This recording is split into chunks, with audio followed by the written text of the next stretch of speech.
Behind the gilded gates of Aldemore Palace, where centuries of tradition meet modern surveillance technology, a single photograph threatens to unravel the most closely guarded secret in the kingdom. When security cameras capture what they shouldn't, and trust becomes a dangerous luxury, even those sworn to protect the crown must choose between loyalty and truth. In a world where every whisper echoes through marble corridors, and every glance could be a betrayal, one moment of discovered deception will shake the very foundations of royal protocol forever. The morning mist clung to the ancient stone walls of Aldermore Palace like a shroud, concealing secrets that had been whispered through its corridors for generations. Marcus Sterling, head of palace security, stood in the main surveillance room, his weathered face illuminated by the blue glow of multiple monitors. Each screen showed a different angle of the sprawling estate, capturing the quiet movements of staff beginning their daily routines. At 52, Marcus had dedicated half his life to protecting the Blackwood royal family. His salt and pepper hair was impeccably groomed, his posture military straight despite the early hour. The weight of responsibility had etched deep lines around his eyes, but his gaze remained sharp and alert. Today felt different, though he couldn't quite pinpoint why. King Edward Blackwood had ruled for 37 years with dignity and grace, earning the respect of his people through his dedication to charitable causes and environmental conservation.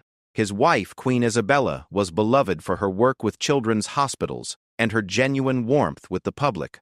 Their daughter, Princess Charlotte, had just turned 16 and was beginning to take on more public duties, much to the delight of a nation that had watched her grow up. The palace itself was a marvel of architecture, blending medieval grandeur with modern conveniences. Towers that had stood for 8 centuries housed state-of-the-art communication equipment. Ancient tapestries hung alongside discreet security cameras. The East Wing, where the royal family's private quarters were located, was particularly well protected, with multiple layers of security that Marcus had personally designed and implemented. On this particular Tuesday morning, Marcus was reviewing the overnight footage when something caught his attention. Camera 7, positioned in the corridor leading to the royal apartments, had captured movement during the early hours when the area should have been completely deserted except for the night security patrol. He leaned forward, adjusting the playback speed. There, at 3:47 a.m., a figure moved carefully along the shadowed hallway. The person wore dark clothing and seemed to know exactly where the cameras were positioned, staying just out of clear view. Marcus felt his pulse quicken as he enhanced the image quality. The figure stopped outside Princess Charlotte's study, a private room where she worked on her schoolwork and personal correspondence. For several minutes, the person appeared to be doing something at the door, though the angle made it impossible to see exactly what. Then, as silently as they had arrived, they disappeared back into the shadows. Marcus immediately checked the other camera angles, trying to track the intruder's movement, but whoever it was had been careful to avoid clear identification. However, one detail stood out. The person appeared to have access to restricted areas, suggesting they were familiar with palace security protocols. His first instinct was to alert the king immediately, but years of experience had taught him the importance of gathering all the facts before raising alarms. False alerts in royal security were career-ending mistakes. Instead, he decided to conduct a discreet inspection of Princess Charlotte's study. The corridors of the East Wing were hushed in the early morning, broken only by the soft footsteps of housekeeping staff beginning their preparations for the day. Marcus used his master key to enter the princess's study, his trained eyes immediately scanning for anything out of place. The room was elegant yet youthful, with built-in bookshelves filled with classics and contemporary novels, an antique writing desk positioned near tall windows overlooking the palace gardens, and comfortable seating arranged around a small fireplace. Everything appeared normal at first glance, but Marcus's attention was drawn to something that shouldn't have been there. Behind one of the heavy curtains, partially concealed but clearly visible to someone who knew what to look for, was a small electronic device. Marcus recognized it immediately as a sophisticated listening device, the kind used by intelligence agencies. His blood ran cold as the implications hit him. Someone had been spying on Princess Charlotte. The device was professionally installed, suggesting this wasn't the work of an opportunistic intruder, but rather a calculated operation by someone with serious resources and expertise. The placement was perfect for capturing conversations in the room while remaining hidden during routine security sweeps. Marcus carefully photographed the device without disturbing it, documenting its exact position and the way it had been concealed. His mind raced through the possibilities. Who had access to this room? Who would want to spy on a 16-year-old princess? And most importantly, how long had this surveillance been in place? The list of people with access to the princess's private study was extremely limited. Members of the immediate royal family, of course. Mrs. Elena Ashford, the Queen's personal assistant and confidant of 15 years, who often helped coordinate Charlotte's schedule and educational activities. A select few housekeeping staff who were rotated regularly for security purposes. And Marcus himself. Mrs. Ashford immediately came to mind as someone who would have had the opportunity, but the idea seemed absurd. Helena had been with the royal family since before Charlotte was born. She was practically family herself, trusted with the most intimate details of royal life. The Queen relied on her completely, and she had been instrumental in helping Charlotte navigate the complexities of royal protocol as she came of age. Yet Marcus's training had taught him that the most dangerous threats often came from within, from those who had gained trust over time and used it to their advantage. He knew he needed to investigate thoroughly before making any accusations, but he also knew that time was of the essence. If someone was actively spying on the princess, every moment of delay could compromise her safety and privacy further. Marcus made a decision that would change everything. Rather than removing the device immediately or reporting it through official channels, he would conduct his own investigation first. He would monitor who entered the princess's study over the next few days, correlate it with the surveillance footage he had access to, and build an airtight case before presenting his findings to the king. What he didn't realize was that his discovery had already set larger forces in motion. The device he had found was just one part of a much more complex operation, and his investigation was about to uncover secrets that went far deeper than simple surveillance of a teenage princess. As he left the study, carefully ensuring everything appeared exactly as he had found it, Marcus caught a glimpse of movement in his peripheral vision. Someone was watching him from the far end of the corridor, but by the time he turned to look, they had vanished. The game had begun, though Marcus didn't yet realize he was already several moves behind. 3 days passed before Marcus made his next significant discovery. 3 days during which he maintained his normal duties, while secretly monitoring everyone who entered Princess Charlotte's study. He had installed his own discreet surveillance equipment, positioned to capture what the original cameras could not see clearly.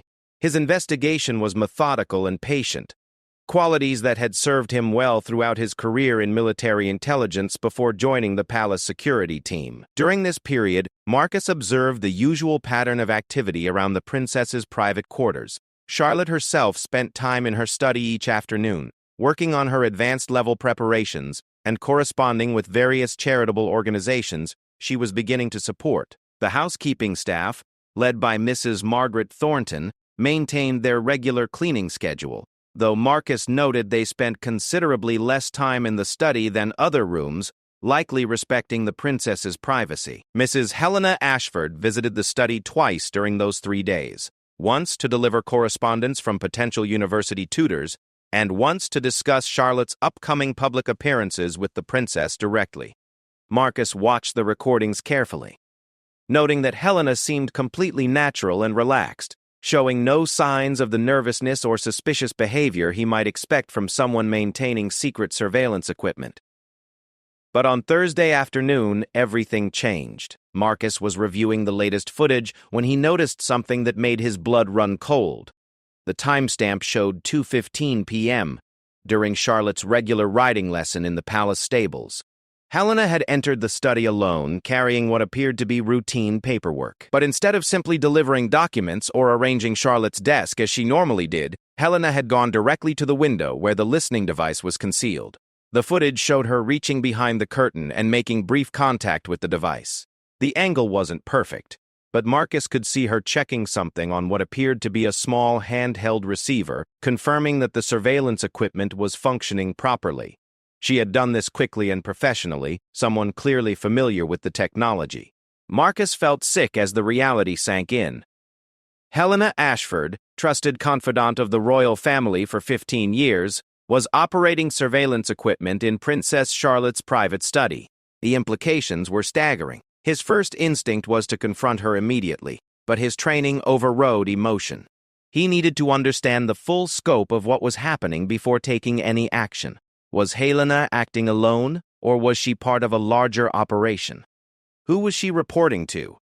What information had already been compromised? Marcus spent the rest of Thursday conducting discreet background checks on Helena, using his security clearance to access personnel files and communication records. What he found painted a disturbing picture. Helena's financial records showed several unexplained deposits over the past 18 months, each for exactly £2,500, deposited monthly like clockwork. The source was traced to a shell company based in Switzerland, which itself was linked to a network of companies with connections to foreign intelligence services. The amounts were significant but not so large as to trigger automatic financial monitoring systems. More troubling were her communication patterns. Helena had been making regular encrypted phone calls using a device that wasn't part of her official palace equipment. The calls were always made from her private quarters during off-duty hours, and they consistently connected to numbers associated with known intelligence operatives.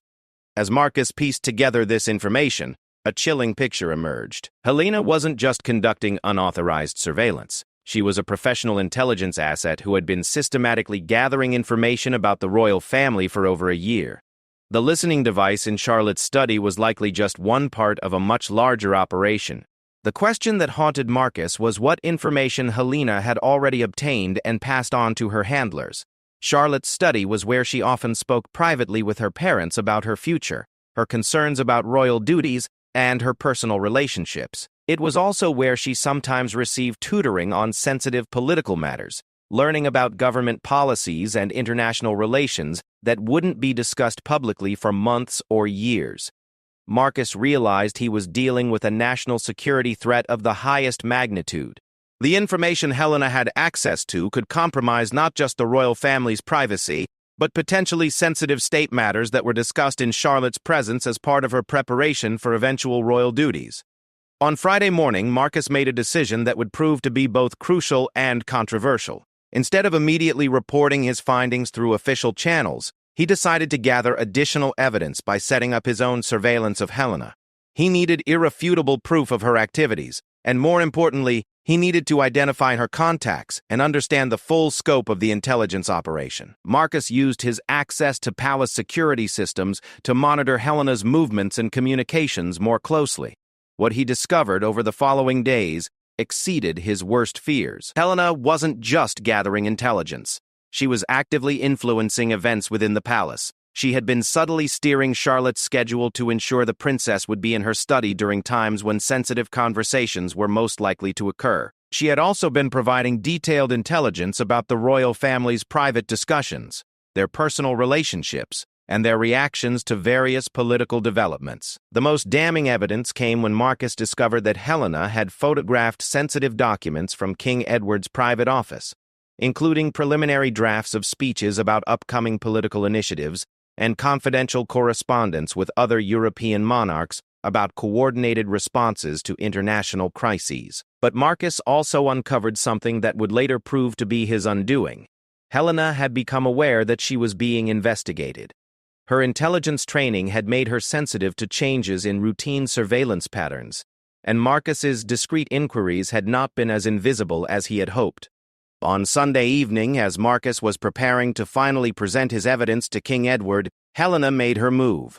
She had discovered Marcus's hidden surveillance equipment in Charlotte's study, confirming her suspicions that she was being watched. Rather than flee or attempt to destroy evidence, she chose a more sophisticated response.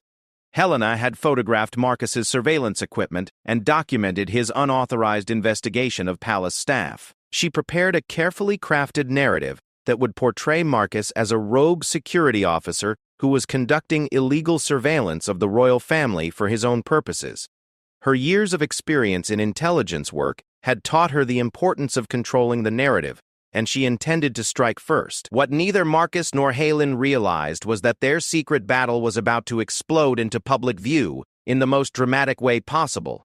Princess Charlotte had become suspicious of the subtle changes in her routine and the unusual interest various adults seemed to be taking in her private study time. Being intelligent and naturally curious, she had begun conducting her own discreet investigation.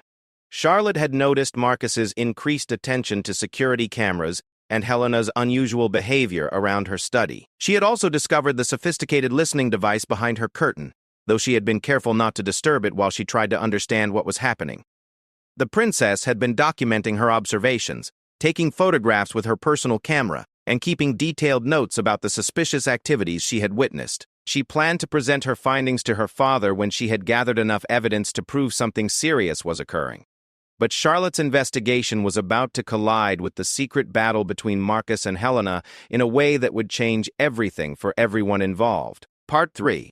Monday morning brought an unseasonable chill to Aldermore Palace, as if nature itself sensed the storm brewing within its ancient walls. Princess Charlotte had spent most of the previous night reviewing her photographs and notes, preparing to approach her father with evidence of the strange activities she had observed. At 16, she possessed the Blackwood family's natural intelligence and strong sense of justice, qualities that had driven her to investigate rather than simply ignore the suspicious behavior around her. Charlotte's decision to take photographs would prove to be the catalyst that brought the entire situation to explosive head. Her personal camera, a high-end digital model given to her for her photography hobby, contained not just images of the listening device, but also shots she had taken of Marcus conducting his secret surveillance and Helena's suspicious behavior around the study. What Charlotte didn't realize was that her investigation had been noticed by others. Palace staff had observed her unusual interest in security cameras and her careful documentation of activities in corridors that were normally of little interest to a teenager. Word had begun to filter back through the complex network of palace communications that the princess was conducting some kind of investigation of her own. Helena Ashford learned about Charlotte's activities through Mrs. Margaret Thornton, the head housekeeper, who mentioned the princess's strange behavior during their regular Monday morning briefing about household schedules. Helena's intelligence training immediately recognized the threat this represented. If Charlotte had discovered the surveillance equipment and was documenting evidence, it could expose not just Helena's operation, but potentially compromise other intelligence assets within the palace. Helena made a calculated decision to accelerate her timeline.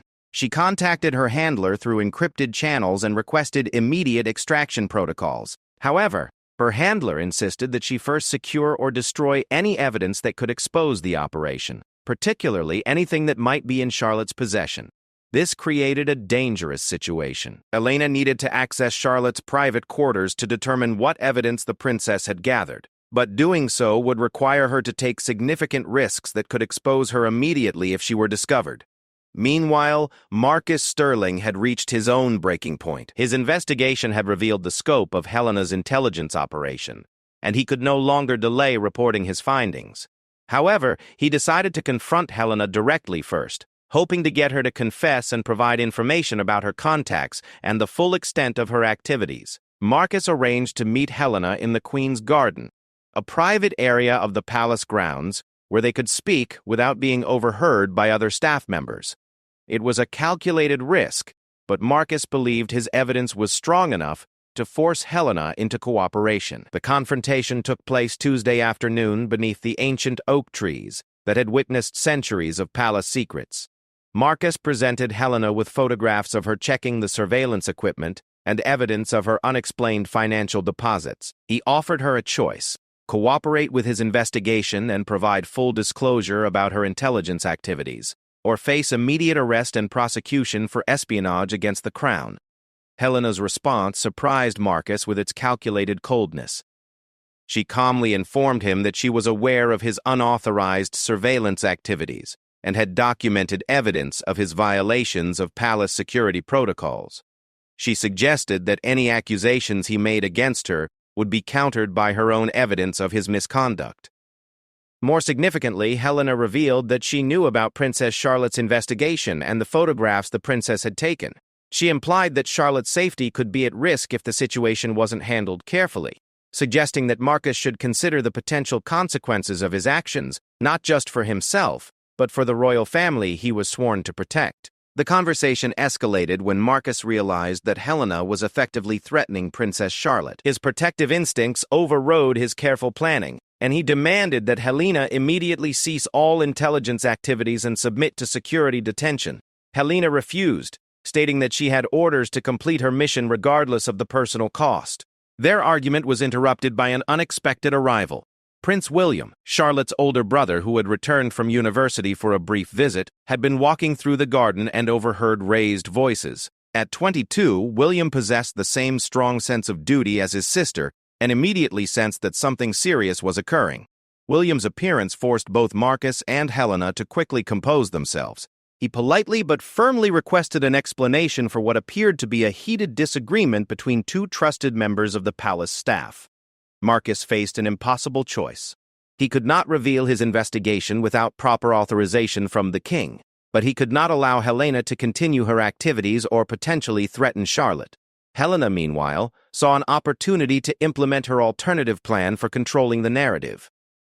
Helena smoothly explained to Prince William that she had discovered Marcus conducting unauthorized surveillance of the royal family's private areas and was attempting to address the situation discreetly before it became a larger scandal. She suggested that Marcus had been using his security access inappropriately and might be suffering from stress-related judgment problems that were affecting his professional conduct. William was faced with contradictory stories from two people he had known and trusted for years.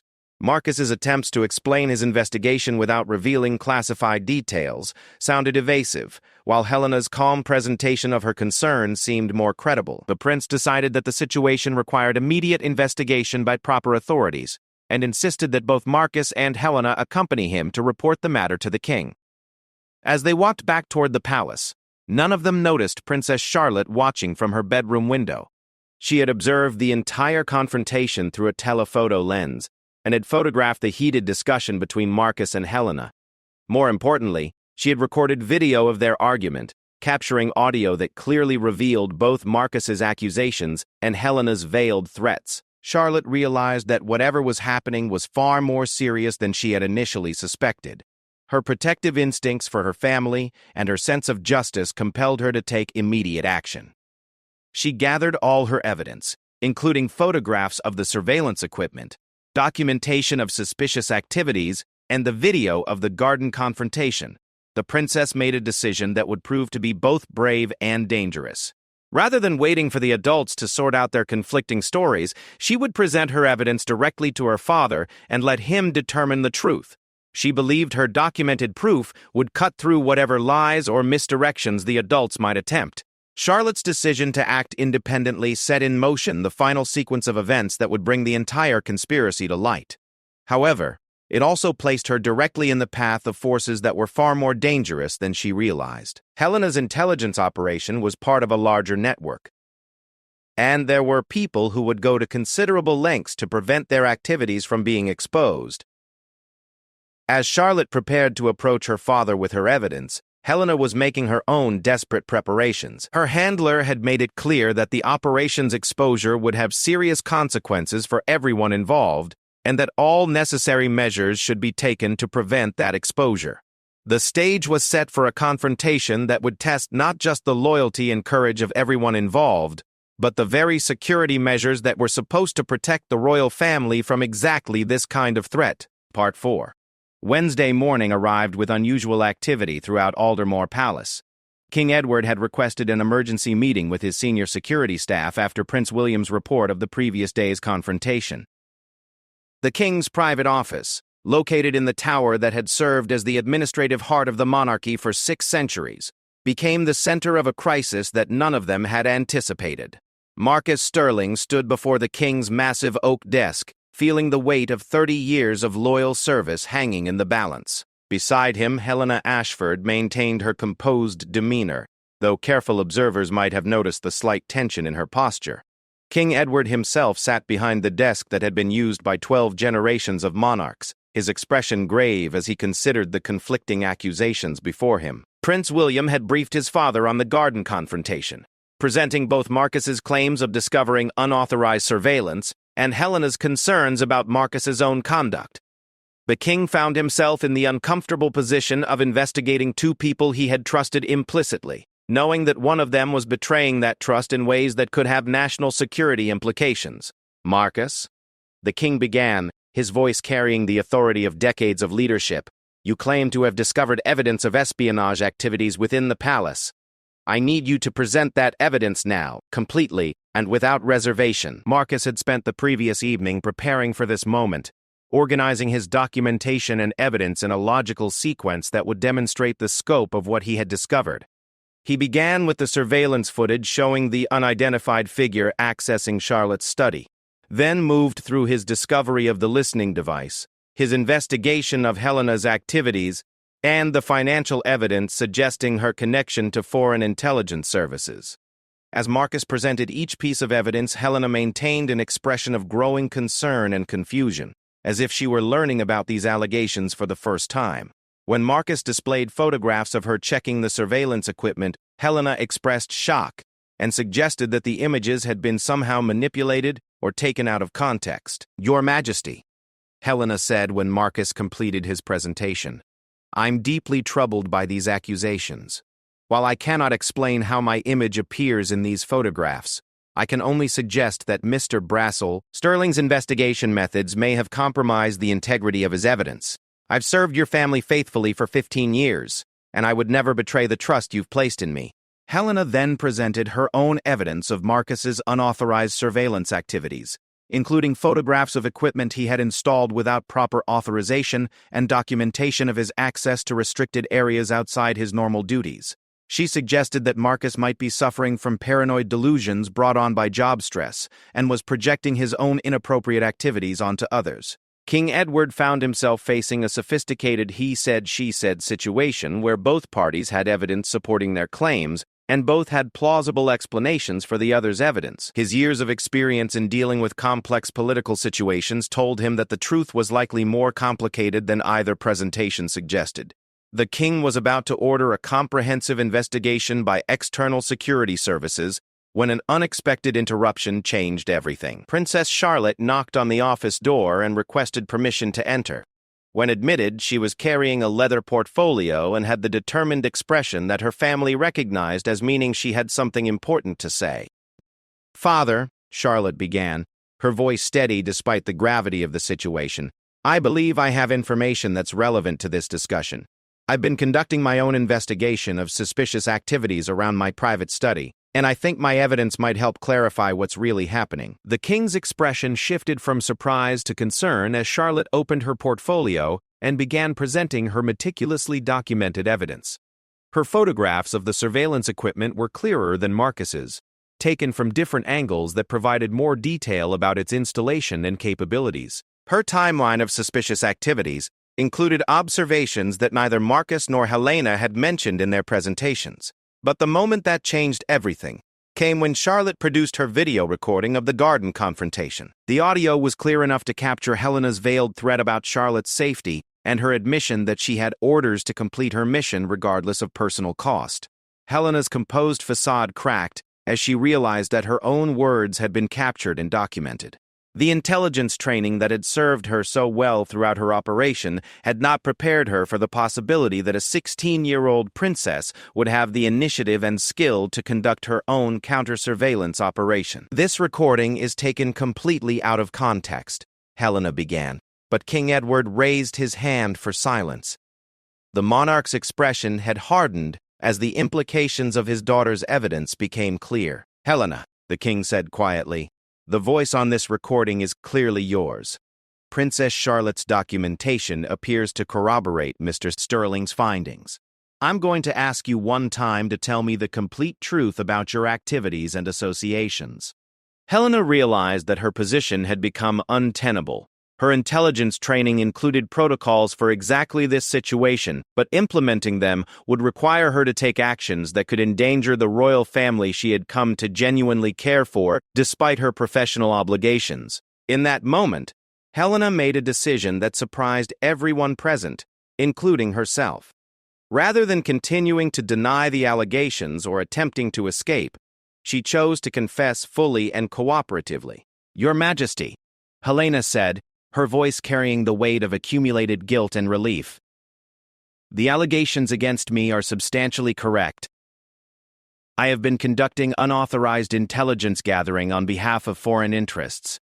My activities have included surveillance of the royal family's private conversations and the collection of sensitive information about state matters. The confessions sent shockwaves through the room. King Edward's face showed a mixture of betrayal, anger, and profound sadness as he absorbed the reality that someone he had trusted with his family's most intimate moments had been systematically violating that trust. Helena continued her confession, providing details about her recruitment, her handlers, and the specific information she had gathered and transmitted. She revealed that her operation was part of a larger intelligence network focused on gathering political and economic intelligence from European monarchies and democratic governments. Marcus felt a complex mixture of vindication and sadness as Helena's confession validated his investigation while also confirming the depth of the security breach he had discovered. Princess Charlotte, meanwhile, was processing the reality that someone she had known and trusted throughout her childhood had been systematically spying on her and her family.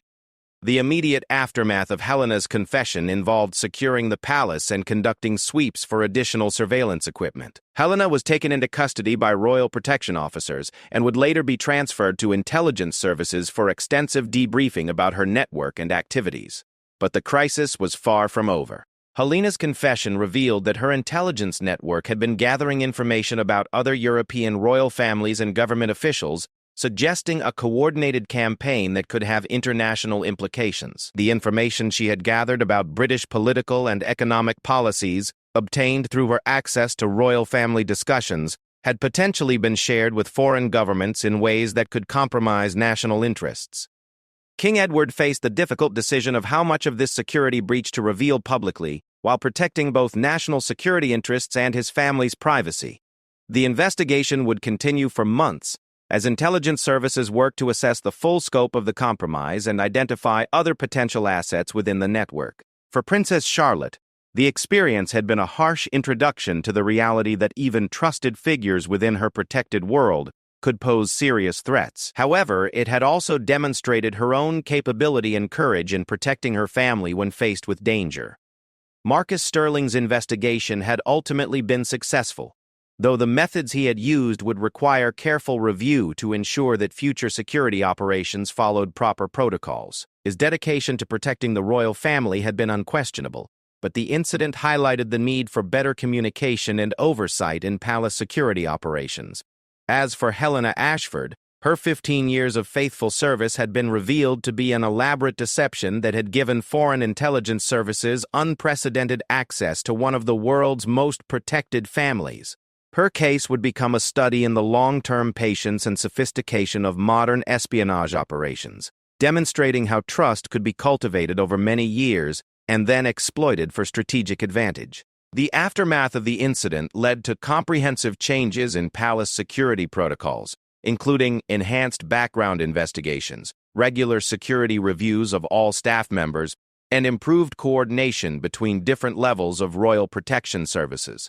The royal family's private spaces were swept and secured with new equipment designed to detect even the most sophisticated surveillance devices. Most importantly, the incident reinforced the bonds of trust and protection within the royal family itself, as Charlotte's brave actions had demonstrated that sometimes the most effective security comes from the vigilance and courage of those being protected. The princess had shown that she inherited not just royal privilege, but also the responsibility and capability to defend the values and people she cared about. The shadows that had fallen across Aldermore Palace began to lift as stronger security measures and renewed vigilance replaced the false sense of security that had allowed such a sophisticated operation to continue undetected for so long. The royal family emerged from the crisis with a deeper understanding of the threats they faced, but also with confidence in their ability to face those threats together.